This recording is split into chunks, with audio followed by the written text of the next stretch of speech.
حاضرین کرام، صفا چینل کا بنیادی مقصد انسانیت میں جذبہ خدمت اور جذبہ ہمدردی بیدار کرنا اور اسے جلا بخشنا ہے۔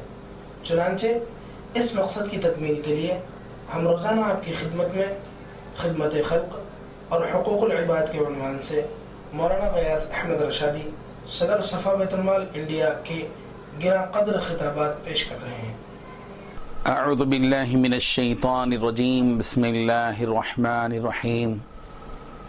یا ایہا الناس اتقوا ربکم الذی خلقکم من نفس واحدہ وخلق منها زوجها وبث منهما رجالا كثيرا ونساء واتقوا الله الذي تساءلون به والأرحام إن الله كان عليكم رقيبا صدق الله العظيم۔ حاضرین کرام، قرآن مجید کی آیات کی روشنی میں ایک سلسلے کے ساتھ حقوق العباد اور خدمت خلق بیان کیے جا رہے ہیں۔ سورہ بقرہ اور سورہ آل عمران کے بعد سورہ نساء کی یہ آیتیں ہیں جن میں اللہ تبارک و تعالیٰ نے بندوں کے حقوق بتائے ہیں۔ سورہ نساء میں بالخصوص یتیموں کے سلسلے میں، یتیموں کے مال کے سلسلے میں جزئیات کے ساتھ حقوق بیان کیے گئے ہیں کہ ان کے ساتھ کس قسم کا برتاؤ ہونا چاہیے، ان کے مال کا تحفظ کیسے ہونا چاہیے، ان کے مال کا استعمال کیسے ہونا چاہیے۔ سورہ بقرہ کی یہ پہلی آیت جس میں اللہ تبارک و تعالیٰ نے رشتہ داری کے حقوق کا لحاظ رکھنے کا حکم دیا ہے۔ اللہ تعالیٰ فرما رہے ہیں واتقوا اللہ الذی تساءلون بہ والارحام، تم اس اللہ سے ڈرو جس کا واسطہ دے کر تم ایک دوسرے کے حقوق مانگتے ہو۔ واتقوا اللہ الذی تساءلون بہ، تم اس اللہ سے ڈرو جس کا واسطہ دے کر تم ایک دوسرے کا حق مانگتے ہو۔ والارحام، اور رشتہ داری کے حقوق کا بھی لحاظ رکھو، قرابت داری کا بھی لحاظ رکھو۔ تو اس سے معلوم ہوتا ہے کہ قرآن مجید نے بار بار حقوق العباد یعنی بندوں کے حقوق کی ادائیگی کی ترغیب دی ہے، توجہ دلائی ہے، اور انہیں باور کیا ہے کہ انہیں اس دنیا میں ایک دوسرے کے حقوق ادا کرنے ہیں۔ اسلام حقوق ادائیگی کا حکم دیتا ہے، حقوق طلبی کا حکم نہیں دیتا۔ آیات قرآنی پر آپ غور کریں گے تو آپ کو محسوس ہوگا کہ قرآن مجید میں دینے کا حکم دیا گیا ہے، مانگنے کا حکم نہیں دیا گیا کہ تم فلاں سے فلاں حق مانگو، بلکہ اللہ تعالیٰ نے ایک دوسرے کا حق دینے کا حکم دیا۔ وَآتُوا الْيَتَامَ أَمْوَالَهُمْ، یتیموں کو ان کا مال دے دو۔ وَآتُوا النِّسَاءَ صَدُقَاتِهِنَّ نِحْلًا، عورتوں کو ان کا مہر دے دو۔ آتو کا لفظ استعمال کیا گیا، اس سے معلوم ہوتا ہے کہ اسلام حق ادائیگی کی تلقین کرتا ہے، حق طلبی کی کا حکم نہیں دیتا۔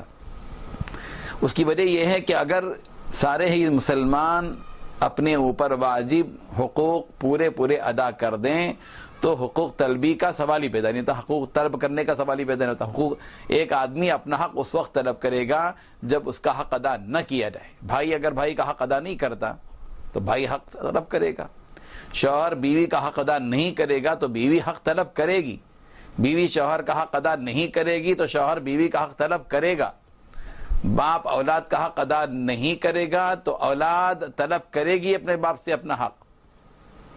اولاد اگر اپنے باپ کا حق ادا نہیں کرے گی تو باپ اپنی اولاد سے ان کا حق طلب کریں گے۔ یہ قرآن مجید کا کانسیپٹ ہے کہ ہر مسلمان جو اس کتاب الہی کو تسلیم کرتا ہو اس کو چاہیے کہ وہ حق ادا کرے، حق ادائیگی کا حکم دیا ہے۔ اور یہاں اللہ تعالیٰ نے سورہ نساء کی ابتدائی آیت میں ارحام کا حکم دیا، رشتہ داری کا لحاظ رکھو، یعنی رشتہ دار ہونے کی بنیاد پر تمہارے اوپر جتنے حقوق ہیں ان کو ادا کرو۔ اور رشتہ داری انسانی رشتہ داری بھی ہے، رشتہ اخوت بھی ہے، یعنی انسانی رشتہ داری یہ ہے کہ ہم ایک دوسرے کے انسان ہیں، انسان ہونے کے اعتبار سے ہم برابر ہیں. برادران ہمارے وطن جو ہیں ان کا بھی حق ہمیں ادا کرنا ہے. برادران اسلام ہیں ان کا بھی حق ادا کرنا ہے.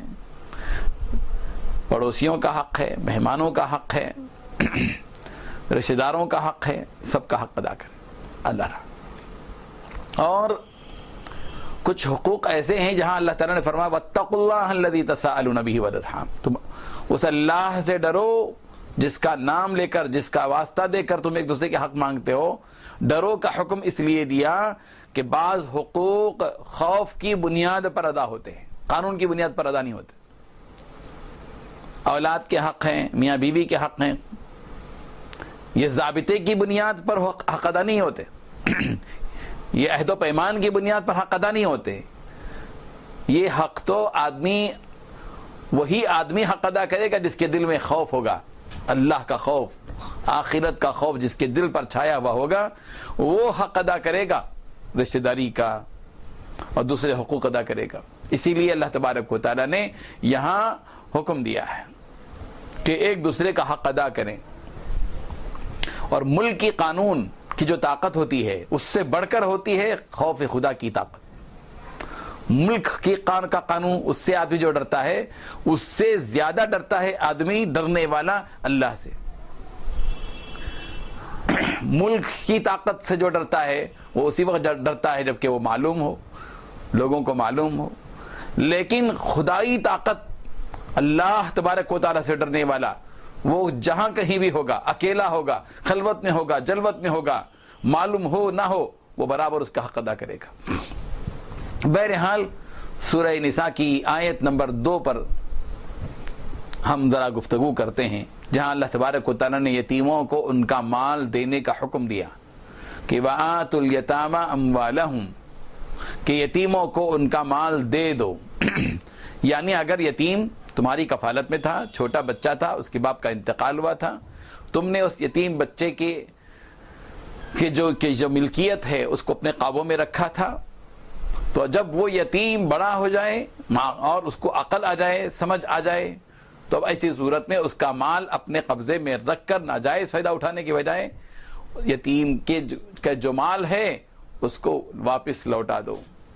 اپنے پاس رکھ کر اس کو خرچ مت کرو، بلکہ تم یتیموں کے مال کو واپس لوٹا دو. وَآتُوا الْيَتَامَى أَمْوَالَهُمْ وَلَا تَتَبَدَّلُوا الْخَبِيثَ بِالطَّيِّبِ، اور یتیم کے اچھے مال کا تبادلہ اپنے گھٹیا مال سے کر کے حساب کو برابر مت کر دو. ایک وہ مال ہے جیسے مثلا چچا ہے، بھتیجا ہے، بھائی کا انتقال ہو گیا، بھتیجا یتیم ہو گیا، اور بھائی کے انتقال کی وجہ سے چچا نے اس کے مال کو اپنے قبضے میں رکھا اس لیے کہ وہ بچہ تھا.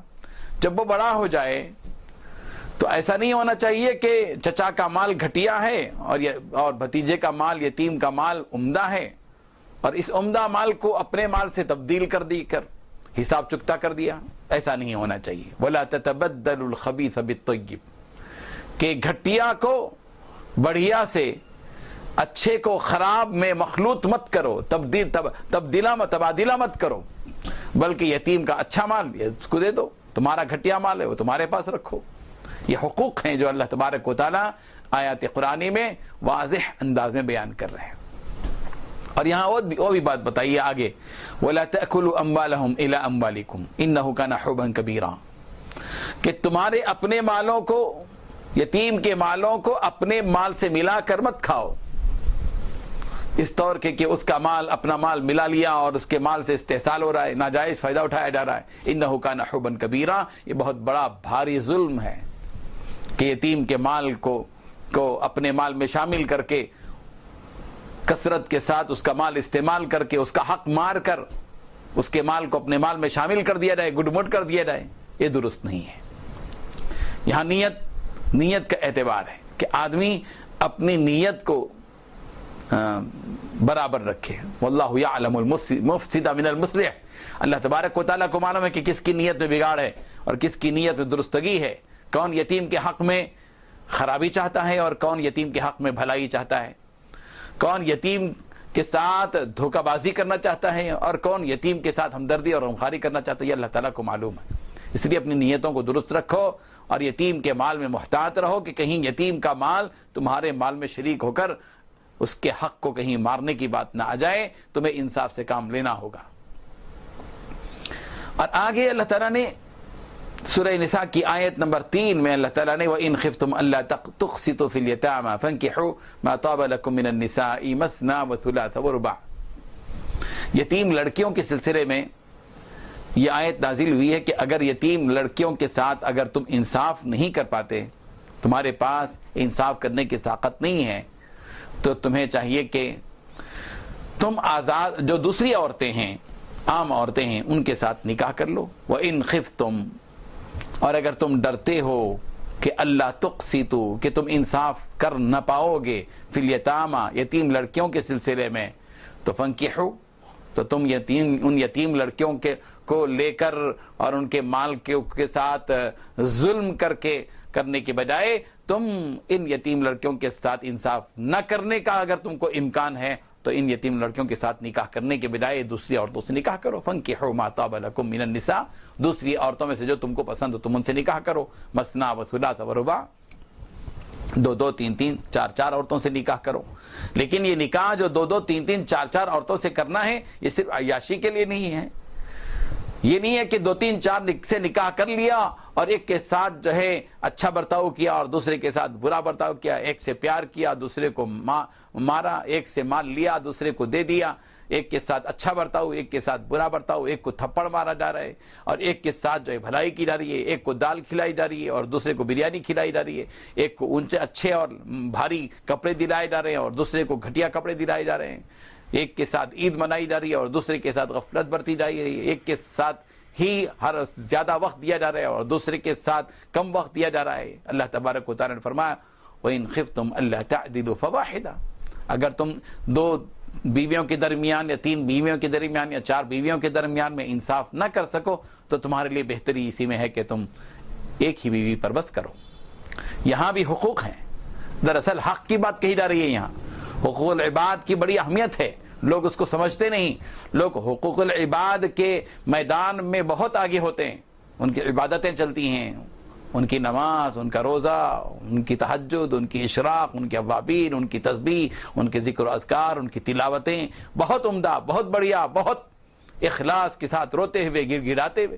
لیکن جہاں حقوق العباد کی بات آتی ہے تو وہاں بالکل زیرو پر آ جاتے ہیں, وہاں بالکل غافل, وہاں جزیات میں نہیں پڑھتے. یہاں ہر بات پوچھی جا رہی ہے علماء سے کہ کیسے نماز پڑھنا ہے, اگر نماز میں فلاں ہو گیا تو سجدے سہو کب ہوگا, کون سی نماز کیسے پڑھنا ہے, فلاں ہے اور فلاں ہے, تلاوت کیسی کرنی ہے. لیکن حقوق کی بات میں بالکل پیچھے. وراثت کیسی تقسیم کرنا ہے علماء سے نہیں پوچھیں گے.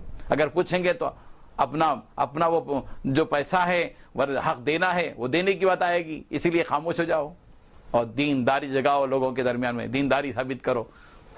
کرتے میں, پاجامے میں, صرف داڑھی میں اور لباس میں, وضع خطا میں, بس اسی میں اپنی دینداری کو ظاہر کرو. نہیں, دینداری جہاں اللہ کے حقوق میں ہے وہیں دینداری حقوق العباد میں بھی ہے. اسی لیے اللہ تبارک و تعالیٰ نے بار بار بتایا ہے حقوق العباد کے سلسلے میں کہ بندوں کے حقوق ضائع نہیں ہونے چاہیے. بندوں کے حقوق کو پامال کرتے ہوئے اللہ کو خوش نہیں کیا جا سکتا. اللہ تبارک و تعالیٰ اس بندے سے بالکل راضی نہیں ہوتے جو اس کی عبادت پوری کرتا ہے اور بندوں کے ساتھ ٹال مٹول کا معاملہ, بندوں کے ساتھ گڑبڑ کا معاملہ, بندوں کے ساتھ ڈنڈی مارنے کا معاملہ, بندوں کے حقوق ضائع کرنے کا معاملہ, بندوں کے ساتھ ظلم و ستم کا معاملہ اور بندوں کے ساتھ غفلت اور لاپرواہی کا معاملہ کیا جا رہا ہو اور اللہ تعالیٰ اس کو محبوب اور پسندیدہ نکاح سے دیکھے, یہ ہو نہیں سکتا. اور وَآتُوا النِّسَاءَ صَدُقَاتِهِنَّ نِحْلَةً, سورہ نساء کی آیت نمبر 4 میں اللہ تبارک و تعالیٰ نے فرمایا کہ عورتوں کو ان کا مہر خوش دلی کے ساتھ دو. یہاں بھی دینے کی بات آ رہی ہے, یعنی دینے کا سلسلہ جاری رکھو, مانگنے کا سلسلہ بند ہو جائے گا. یہ فارمولہ ہے قرآن مجید کا, اللہ اکبر, کہ دینے کا سلسلہ جاری رکھو. تم اپنا حق دیتے رہو, لینے والا لینے کی اکیلے ہاتھ نہیں بڑھائے گا. اگر غریبوں کو حق ادا کر دیا جائے, غریبوں کا حق جتنا دینا ہے, غربت کا احساس رکھ کر اگر غریبوں تک, معذوروں تک, مفلوجوں تک اپنا مال, اپنی زکوٰۃ پوری پہنچا دی جائے تو یقین ہے کہ کوئی بھیک مانگنے والا اپنا ہاتھ نہیں بڑھائے گا, مطالبے کی بات آئے گی نہیں. جب دینے کی بات پوری طرح ہوگی، 100% زکوٰۃ ادا کی جائے تو 100% فقیر ختم ہو جائیں گے۔ 100% اگر لوگ اللہ کی راہ میں دینے کے عادی ہو جائیں گے اور اپنے مال میں سے جو اللہ نے ان کو دے رکھا ہے اس میں وَأَنفِقُوا مِمَّا رَزَقْنَاكُمْ پر عمل کرنے والے ہو جائیں گے تو 100% لوگ غربت کی سطح سے اٹھ جائیں گے، مانگنے کا سوال پیدا نہیں ہوگا، مطالبے کا سوال نہیں ہوگا، الا ماشاءاللہ کوئی ہوگا جس کی نیت میں بگاڑ ہوتا ہے، جس کے اندر ہوس ہوتی ہے، وہ اور بات ہے کہ کوئی کام کر لے۔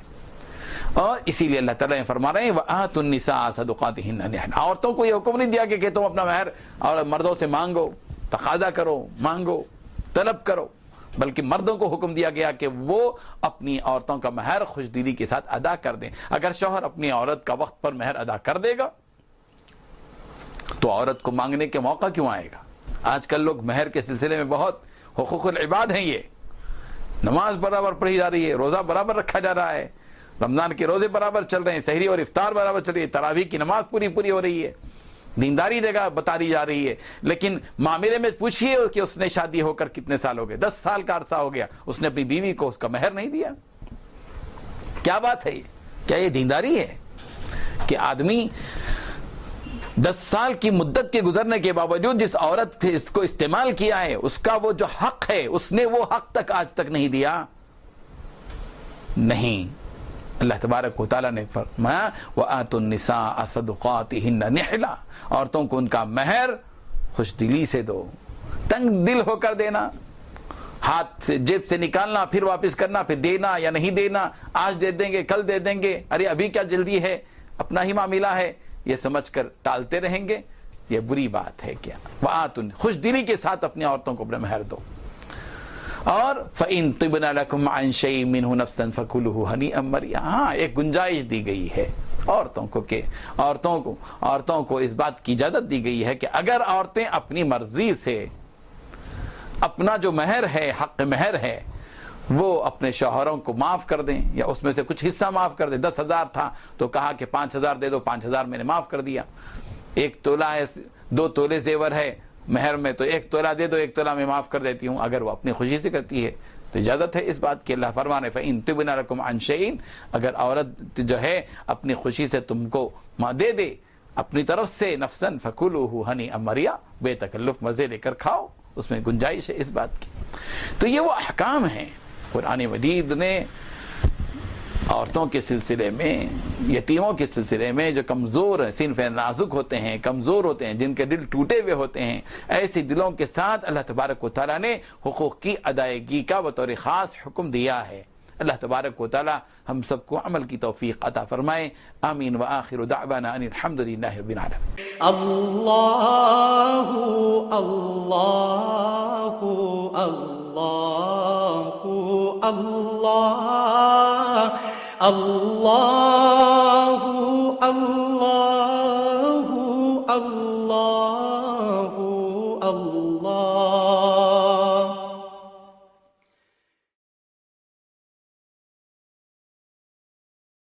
السلام علیکم ورحمۃ اللہ وبرکاتہ۔ صفا بیت المال educational welfare and charitable trust registered کے زیر اہتمام مختلف فلاحی اور رفاہی خدمات الحمدللہ جاری ہیں۔ گزشتہ 7 سال سے یہ ادارہ اپنی خدمات جاری رکھے ہوئے ہے۔ موسمی خدمات میں ماہ رمضان مبارک کے موقع پر غریب روزے داروں میں رمضان راشن تقسیم کا ایک بڑا نظام چلتا ہے۔ حیدرآباد کے علاوہ صفا بیت المال کے جہاں جہاں شاخیں 8 ریاستوں میں قائم ہیں اور 50 سے زیادہ شاخیں ہیں، وہاں رمضان مبارک راشن الحمدللہ وہاں بھی تقسیم ہو رہا ہے۔ اور حیدرآباد میں ہر سال 2000 غریب گھرانوں تک رمضان راشن تقسیم ہوتا ہے۔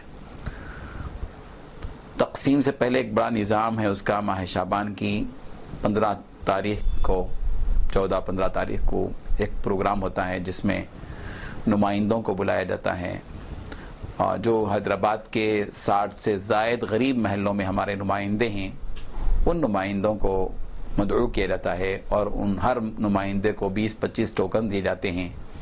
وہ لوگ اپنے اپنے غریب محلوں میں غریب روزے داروں کی نشان کا سروے کر کے ان کو وہ ٹوکن دے دیتے ہیں، اور شعبان کی 25, 26, 27, 28, 29 یہ 5-6 دنوں میں مختلف 5-6 زون بنا کر ان شادی خانوں میں لوگوں کو بلا کر باقاعدہ راشن تقسیم ہوتا ہے ایک منظم انداز میں.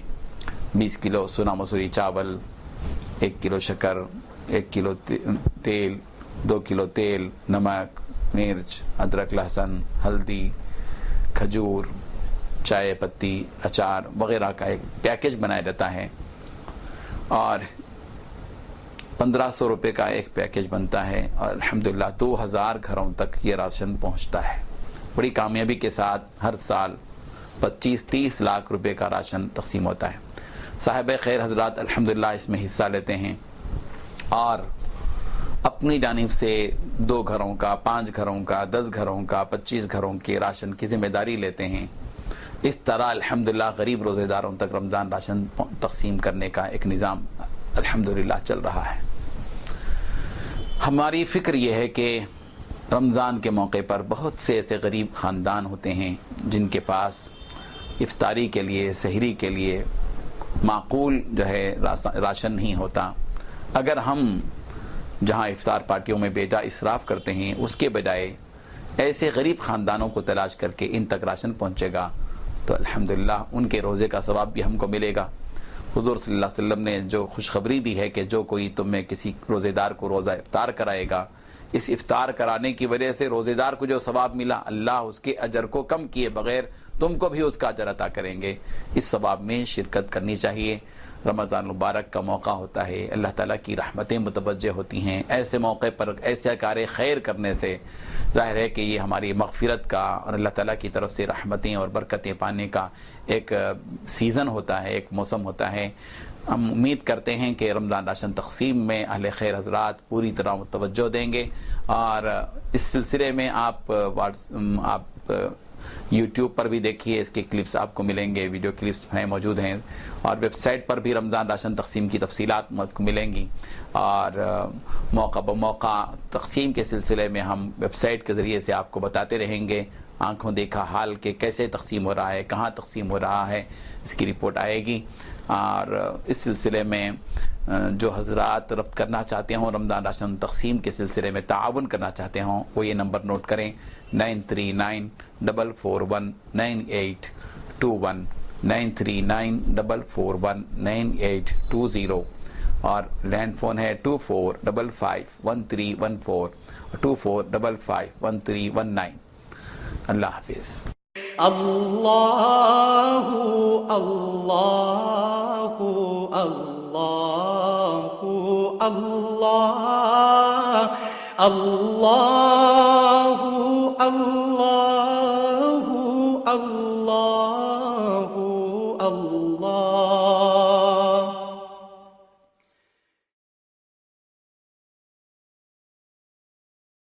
السلام علیکم ورحمۃ اللہ وبرکاتہ. صفا بیت المال educational welfare and charitable trust ایک رفاہی، فلاحی اور تعلیمی ادارہ ہے جس کا صدر دفتر حیدرآباد ملک پیٹ میں واقع واحد نگر مسجد الفلاح سے متصل 7 سال سے یہ رفاہی خدمات انجام دے رہا ہے. اس کا ایک اہم ترین شعبہ صفا موبائل کلینک ہے جو حیدرآباد اور سکندرآباد کے 50 سے زائد غریب محلوں میں مفت میڈیکل کیمپس منعقد کیے جاتے ہیں. روزانہ 2 میڈیکل کیمپ قائم کیے جاتے ہیں اور مہینے بھر میں تقریباً 45 میڈیکل کیمپس کا انعقاد ہوتا ہے جن میں شوگر، بی پی، استھما اور دیگر امراض سے متعلق بیماریوں کا ہمارے MBBS ڈاکٹرز اس میں رکھے گئے ہیں. 5 افراد کی یہ ٹیم ہے جو روزانہ ماروتی وین کے ذریعے سے اور دواؤں کے ساتھ جاتی ہے. ان تمام روزانہ ایک میڈیکل کیمپ پر 100 سے زائد بیماروں کا مفت علاج ہوتا ہے، معائنہ ہوتا ہے، دوائیں بھی ان کو مفت دی جاتی ہیں. سطح غربت پر جینے والے غریب اپنے روزمرہ کے کھانے پینے کے اخراجات بمشکل پورے کر پاتے ہیں. وہ ڈاکٹر کے پاس جانے میں جھجکتے ہیں اس لیے کہ ان کی فیس ادا کرنا اور وہ جو دوائیں لکھتے ہیں بھاری قیمتی وہ خرید نہیں پاتے. اس لیے ہم نے ان غریب غریبوں پر رحم کھا کر تقریباً 7 سال سے میڈیکل کیمپس منعقد کرتے آ رہے ہیں. روزانہ 2 میڈیکل کیمپس، اس طرح 45 میڈیکل کیمپس مہینے بھر میں ہوتے ہیں، اور ہر مہینہ 4000 تا 5000 بیماروں کا مفت معائنہ ہوتا ہے، اور ماہانہ 5 لاکھ روپے میڈیکل کیمپس کے انعقاد میں خرچ ہوتے ہیں. تقریباً 2.5 تا 3 لاکھ روپے دواؤں پر خرچ ہوتے ہیں. یہ اس طرح جو ہے 5 لاکھ روپے کے اخراجات ہیں. اہل خیر حضرات سے ہم یہ اپیل کرنا چاہتے ہیں کہ غریب بیماروں کے مفت علاج کے لیے آپ اپنا بھرپور تعاون کریں. دواؤں کی خریدی میں، ڈاکٹرز کی تنخواہ میں اور دیگر اخراجات میں آپ بھرپور تعاون کریں. ایک میڈیکل کیمپس پر 10,000 روپے تقریباً خرچ آتے ہیں. اگر آپ مہینے میں یا سال میں ایک مرتبہ ایک میڈیکل کیمپس کی ذمہ داری لیتے ہیں، اور ایسے 365 یا 350 افراد تیار ہو جاتے ہیں، تو اس سے انشاءاللہ روزانہ میڈیکل کیمپس کے انعقاد میں سہولت ہوگی. ہمیں امید ہے کہ آپ غریب بیماروں کی ہمدردی کے طور پر اس اہم ترین پروجیکٹ میں حصہ لیں گے. آپ حیدرآباد کے جن غریب محلوں میں میڈیکل کیمپس منعقد کیے جاتے ہیں ان کا آپ خود دورہ کریں، دیکھیں وہاں کے کیا حالات ہیں، کن حالات میں بیمار وہاں پر رہتے ہیں. شوگر، بی پی، استھما وغیرہ کو مہینے بھر کی پوری دوائیں دی جاتی ہیں.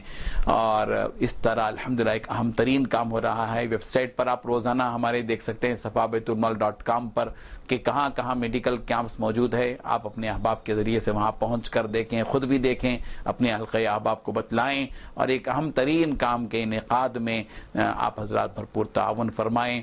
مزید تفصیلات کے لیے ہمارے نمبرات نوٹ کریں: 24551314 24551319.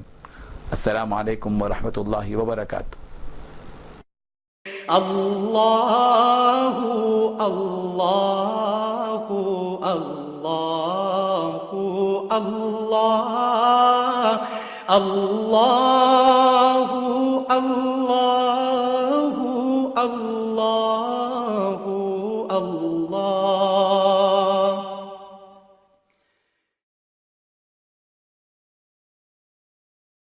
السلام علیکم ورحمۃ اللہ وبرکاتہ.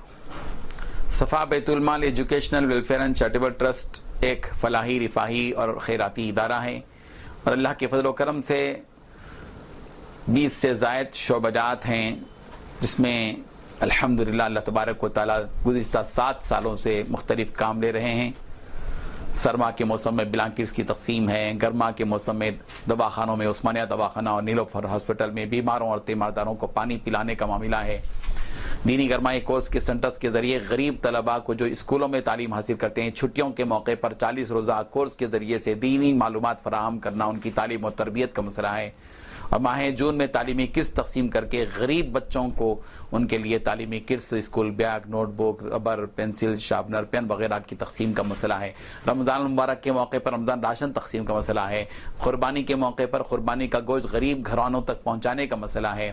اور ماہانہ بیواؤں میں وظائف تقسیم کرنے کا مسئلہ ہے. اور روزانہ میڈیکل کیمپس کے ذریعے سے غریب بیماروں کے مفت علاج کا مسئلہ ہے. ڈینٹل کلینک ہے. حکومت کی اسکیموں سے متعارف کروانے کے لیے صفا ہیلپ لائن ہے. اس قسم کے بہت سی خدمات الحمدللہ صفا بیت المال سے جاری ہیں.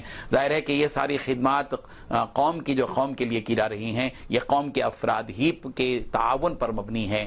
اور اللہ تبارک و تعالیٰ نے جن مالداروں کو سکت دی ہے، طاقت دی ہے، اللہ نے ان کو مال دیا ہے، اس مال میں کا ایک حق ہے غریبوں کا، مسکینوں کا، محتاجوں کا، تنگ دستوں کا، بیواؤں کا، مفلوک الحال افراد کا، یتیموں کا،